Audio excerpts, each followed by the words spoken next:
Boa tarde, CIPEC, boa tarde, Santa Catarina, boa tarde, Brasil! É uma honra muito grande estar no maior evento conservador do mundo e com essas lindas pessoas que já tivemos a oportunidade de conversar. E nós vamos falar hoje de... Todo mundo fala desse tema porque nós estamos vivendo uma verdadeira ditadura. E eu vou falar de um aspecto dessa ditadura que nós estamos passando hoje. Quem de nós não votou na época do impeachment da Dilma, antes, né, dela se eleger, quando o Aécio era o representante da direita, e nós achávamos que PT e PSDB representava a direita e o PT a esquerda. Foi graças... Nesse momento, nós tínhamos o monopólio da grande mídia. Nós não tínhamos o meio de expressão cultural para poder saber que PT e PSDB sempre foram duas faces da mesma moeda. Lula e FHC eram só aspectos divergentes teoricamente na esquerda, mas eram dois esquerdistas. Foi graças aqui, primeiro ao professor Olavo de Carvalho, aqui uma salva de palmas ao nosso grande mestre.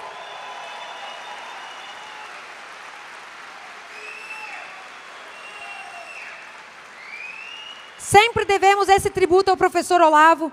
Ele que foi o grande homem que quebrou a hegemonia cultural de esquerda, dando nome a quem devia, mostrando essa realidade por meio da liberdade das redes sociais. E foi graças a essa quebra na hegemonia cultural que o expoente deputado, ou até então de baixo clero, né, Jair Messias Bolsonaro, que era debochado pelo sistema, se ergueu como o homem que representava os verdadeiros valores da família brasileira. E o impossível aconteceu. Estávamos sem partido, sem dinheiro, só com a vontade de mudar o Brasil, mas graças a Deus, que é o soberano das nossas vidas, nós conseguimos esse milagre que foi a eleição do presidente Bolsonaro. E bastou nós chegarmos ao poder, que o sistema, a reação do sistema veio forte. Quem não lembra no início de 2019, início do governo, a abertura do inquérito das fake news, que começou censurando a imprensa, um jornal, e começou a botar quem viesse nesse inquérito. E esse inquérito, gente, está aberto até hoje, já há quase 2.000 dias. É um inquérito que ninguém tem acesso, é um inquérito que começou numa instância de forma inconstitucional e ilegal, e é um inquérito que coloca tudo e todos que ousam questionar o sistema. Depois desse inquérito, entrou o inquérito das milícias e o inquérito do dia 8 de janeiro, todos em trâmite no Supremo Tribunal Federal, o que é um assinte à nossa Constituição. E quem não lembra, na eleição de 2022, éramos proibidos. Eu sou processada até hoje porque falei que se votássemos no Lula, que o Lula apoiava ditadores, a Nicarágua e Maduro. Nós fomos demandados juridicamente para tirarmos essas postagens, porque era mentira, segundo o seu advogado, que hoje é ministro do Supremo Tribunal Federal. Aliás, outra mentira do Lula era dizer que era feio nomear amigos para a Suprema Corte, e ele foi lá e fez. Era proibido dizer que o Lula era a favor de aborto. Nós tínhamos que tirar essas postagens das redes. Era proibido dizer coisas que depois da eleição se provou ser verdade. Então, essa condução do processo eleitoral, todo mundo viu como foi e no que redundou. Todos esses nossos amigos aqui são vítimas da censura. Tem muito mais. Eu botei alguns exemplos apenas. Era para o Rodrigo Constantino, para o Paulo Figueiredo estarem aqui hoje. Mas eles não podem porque eles estão sem passaporte, sem rede social. Estão nos Estados Unidos exilados por causa dessa ditadura que se instalou no país hoje. Uma ditadura por causa de opinião. É um absurdo. A nossa Constituição é clara ao dizer, é livre a manifestação do pensamento, É livre a expressão desse pensamento. Mas no Brasil de hoje, na ditadura que nós vivemos hoje, Daniel Silveira foi preso por fazer críticas. Críticas ácidas, que nós não necessariamente concordamos, mas nunca poderia ter sido preso por crime de opinião. Quando os mandatos foram para os Estados Unidos para fazer a extradição do Alan dos Santos, eles olharam e não entendiam. Como? Nos Estados Unidos, na primeira emenda, diz que o Congresso não pode legislar a respeito da liberdade de opinião, justamente para não restringi-la. Mas no Brasil, nossos colegas foram desmonetizados. Luciano Hang, visitei ele essa semana. Eu falei, vamos gravar um vídeo para o evento. Ele foi, por causa de suas opiniões, ele que também é uma grande liderança da direita, um grande empresário daqui de Brusque, de Santa Catarina, foi censurado e está censurado até hoje. Está nesses inquéritos e ele também não tem acesso. Ele não sabe até quando vai perdurar essa censura. Ele não pode ter rede social para se expressar. E eu falei, vamos gravar um vídeo para os nossos amigos que te adoram. E ele me falou, não, Caroline, eu vi que a sua face se transmutou por receio de ser perseguido. A polícia já bateu 2 vezes na sua casa para levar computadores e celulares. Por quê? Por causa de suas opiniões. Então nós estamos vivendo um período muito sombrio. E lembram da censura prévia ao documentário do Brasil Paralelo? A Jovem Pan foi obrigada a dizer que o Lula era inocente, sendo que ele foi apenas descondenado. Ele não foi absolvido. Então nós vivemos uma época absurda no Brasil. Falei da reação do Poder Judiciário e aqui a reação no Legislativo. PL da censura, o PL das fake news está em trâmite lá. Conseguimos derrubar a urgência num primeiro momento, mas depois foi aprovada. E esse projeto está lá, no plenário, para ser votado. Basta que nós nos preocupemos com as coisas do nosso dia a dia e não prestemos atenção que é capaz de voltar para a pauta um projeto que quer instalar a censura nas redes, dar poder de polícia às plataformas, e elas não querem. Responsabilizá-las pelo que as pessoas falam também é um absurdo. Nós devemos ter esse ambiente livre, de livre expressão do pensamento. Cada um, sim, deve se responsabilizar por suas palavras e atos. Mas já temos calúnia, injúria e difamação para quem se sentir ofendido, mas não querer que agências de checagem possam dizer o que é verdade e mentira, o que é ou não desinformação. Não cabe. Quem nomeou essas agências para serem as donas da verdade? E muito menos o Estado pode dizer o que é verdade e mentira.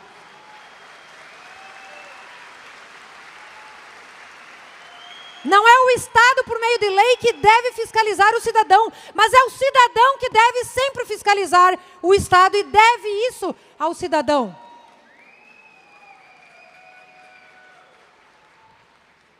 Então, nós devemos estar muito atentos a isso.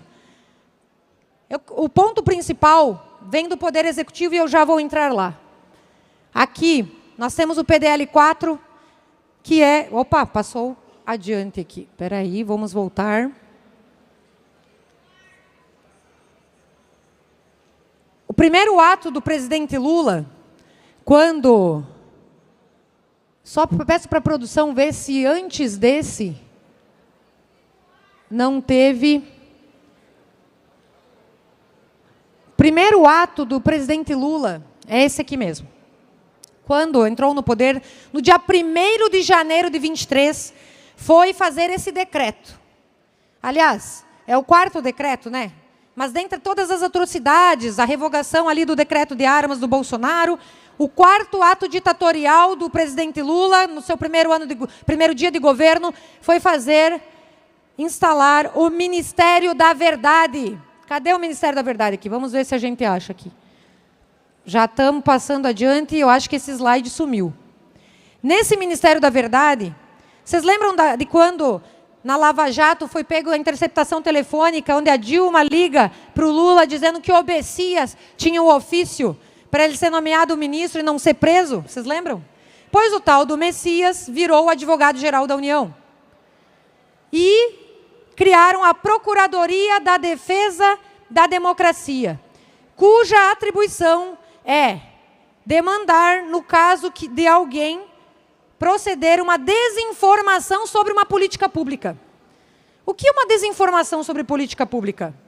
Se eu vou lá e critico a compra de arroz, no caso da calamidade do Rio Grande do Sul, dizendo que 85% da produção foi preservada e não precisa comprar o arroz, eu posso estar desinformando, porque na visão do governo havia essa necessidade.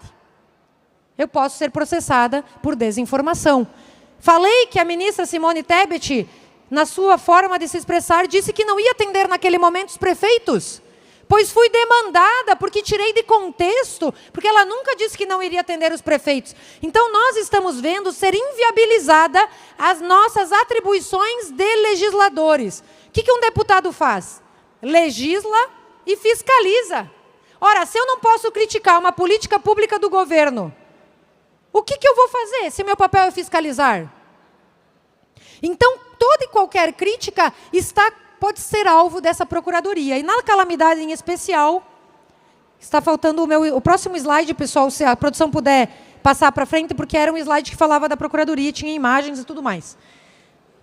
Nós estamos vivendo um momento, então, em que vários deputados que têm imunidade, que querem exercer o seu ofício de fiscalizar o governo, estamos sendo tolhidos de exercer o nosso papel. E nós fomos conversar, fui eu, Bia Kicis, Felipe Barros, Adriana Ventura, falar com o Messias lá na AGU, para dizer, chega de perseguirem deputados por falas, vocês querem calar a oposição do país, isso é inconstitucional, isso é ilegal, isso não é papel da Advocacia Geral da União.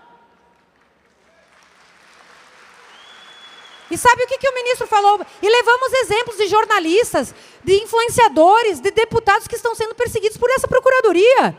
E ele falou para a gente que isso não estava acontecendo, que jamais acontecia. Eu falei, então tá, então extinga esse órgão, ministro. E ele falou, vai ficar meio difícil. Não, a nossa proposição aqui é para que o senhor extinga. Não, nós vamos publicar uma nota no jornal. Publicaram uma nota no jornal e eu falei com a líder da minoria, Bia Kicis, com o líder, Felipe Barros, e falei, vamos botar na pauta da CCJ a extinção desse órgão, esse PDL 4. Colocamos na pauta. E aí, vou mostrar para vocês o que aconteceu. Faltou um slide, pessoal, mas vamos mostrar o que aconteceu. Opa. Ó, já tá, vamos ver. Acho que pulou. Do 5 foi para o 7. Então, vamos seguir. O que aconteceu quando pautamos? Vocês estão vendo essa balança? Nós já pautamos na CCJ leis que endurecem as penas para os criminosos do MST. Passou na CCJ. Nós já pautamos projetos sobre armas, para que os estados legislem sobre armas. Pô, vamos botar a federação para funcionar. Passou na CCJ, graças aos nossos deputados que estão ativamente lutando conosco lá. Pautamos a PEC das drogas que veio do Senado, para dizer que tanto usuário quanto traficante cometem crime. Nós não queremos liberar drogas no país. Conseguimos aprovar na CCJ. Pautamos, inclusive, o recurso sobre vacina, para evitar a obrigatoriedade da vacina. Conseguimos aprovar, ou seja, temas cujo mérito é ideológico, importante para a direita. E a esquerda não se mobilizou a ponto de derrubar. Mas quando pautamos o PDL 4, que quer extinguir esse Ministério da Verdade do governo federal, que quer controlar as narrativas, que quer calar as nossas vozes, e estão fazendo isso, bastou pautar na comissão, que aí a gente viu realmente o governo se mobilizar para derrubar o PDL. Ou seja, isso nos mostra que o coração da ação deste governo é realmente censurar e calar a direita e acabar com a oposição no país. O que nós não iremos deixar acontecer.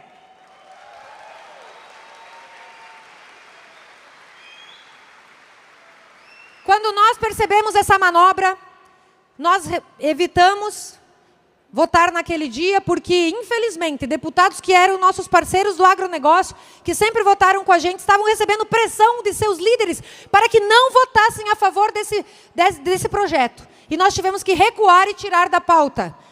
Um recuo estratégico para não perdermos. Mas nós vamos continuar lutando. Então, que eu quero dizer para vocês é que estamos lutando no âmbito político e esse ano é um ano eleitoral. E todos nós, temos muitos pré-candidatos aqui, e a política, sim, é um importante meio para a gente mudar o país. Até porque não existe cadeira vazia na política. Se a Caroline não ocupar, pode ser outra pessoa que pense completamente diferente, mas essa cadeira vai ser ocupada. Então é importante que nós participemos ativamente da política. Mas não significa que todo mundo tenha que estar na política. Tão importante quanto a política é a cultura, é a educação, é aquilo que o Geyer estava falando antes de eu entrar. É que cada um encontre, como diria o professor Olavo, a sua própria vocação e faça o seu melhor naquilo que está proposto a fazer, nos meios e condições de vida que lhe foram dados.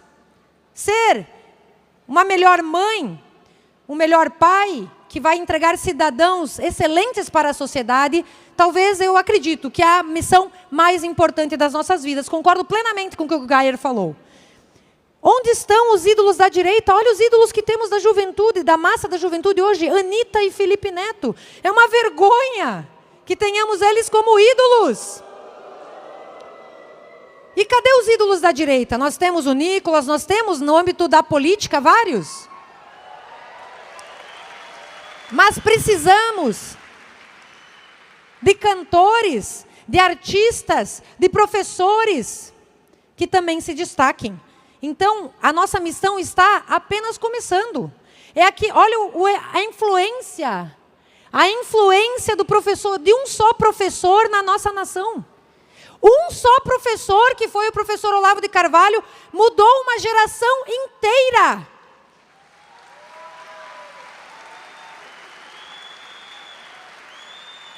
Temos aqui a Cíntia Chagas, que está mudando o Brasil na questão da língua portuguesa também. Cíntia, levanta aí para o pessoal te ver.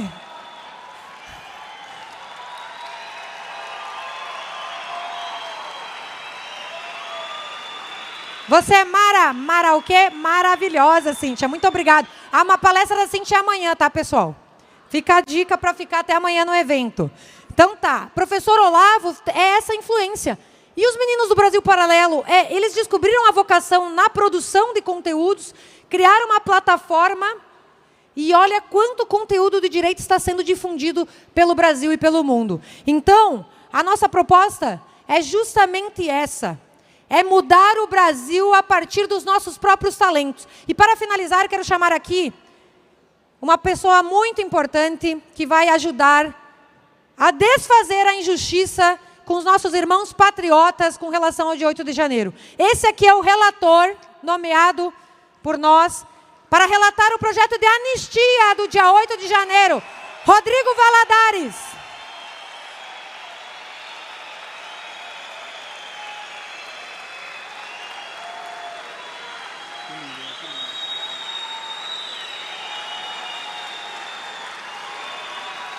Nós estamos comprometidos com essa pauta, apesar, Rodrigo, só para finalizar, que ali já tem o censor das minhas palavras ali, o Paulo, que ele diz que quando ele fica ali no canto do palco é para dizer que o nosso tempo acabou, ele está querendo me censurar nesse momento importante da nossa história.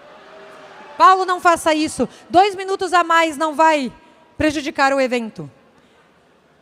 Eu estava falando com o Rodrigo Valadares, e a gente estava conversando que foi muito importante nós termos aprovado várias pautas ideológicas na CCJ. Mas que a pauta das nossas vidas, porque muitas vidas estão sendo injustiçadas, é a pauta do dia 8 de janeiro, é desfazer a injustiça que fizeram com os nossos irmãos patriotas. Quer dar uma palhinha? Obrigado.